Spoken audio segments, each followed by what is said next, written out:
প্রথমে প্যানে একটু তেল দিয়ে তা গরম করে নিতে হবে। তারপর হলুদ দিয়ে মাখিয়ে রাখা মাছগুলো একে একে দিয়ে দিতে হবে। অবশ্যই সাবধানে দিতে হবে, কারণ এই মাছ তেলে দিলে অনেক তেল ছিটকে আসে। মাছগুলো উল্টিয়ে পাল্টিয়ে ভেজে নিতে হবে ভালো মতো, যেন কাঁচা ভাবটা চলে যায়।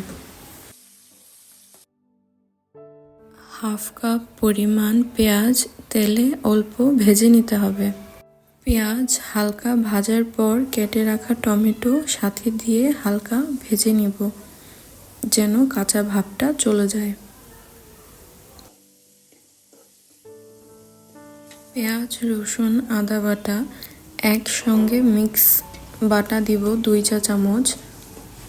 তারপর ভালো মতো নেড়েচেড়ে ভেজে নেব, যেন এর থেকে কাঁচা ভাবটা চলে যায়।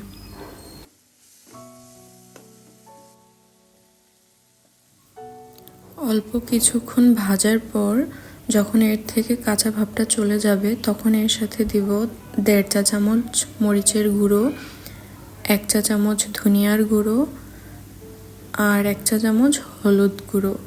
আমার এখানে অ্যাড করতে মনে নেই, আমি এর আগেই লবণ দিয়ে ভালো মতো ভেজে নিয়েছিলাম। তারপর দিব হালকা একটু পানি দিয়ে, তারপর ভালো মতো নেড়ে চেড়ে এটাকে ভুনতে হবে।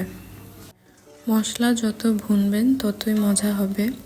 তারপর সাথে কিছু ধনিয়ার কুচি দিব, দিয়ে ভালো মতো নেড়ে চেড়ে নেব।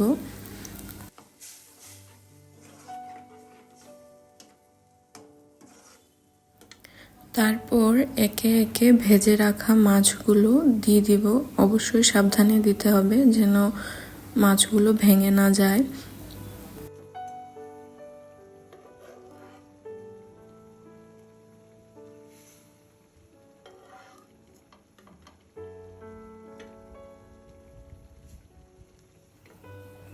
এক পাশ হয়ে গেলে তারপর মাছগুলো উল্টিয়ে পাল্টিয়ে দিতে হবে। আমি আবারও বলছি, মাছগুলো সাবধানে উল্টাতে পাল্টাতে হবে, যেন মাছগুলো ভেঙে না যায়।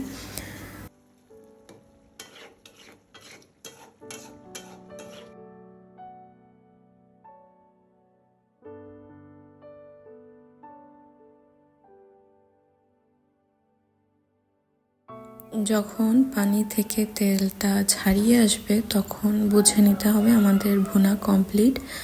আর এটা ছিল আমার আম্মুর হাতের সুস্বাদু মাছ ভুনা।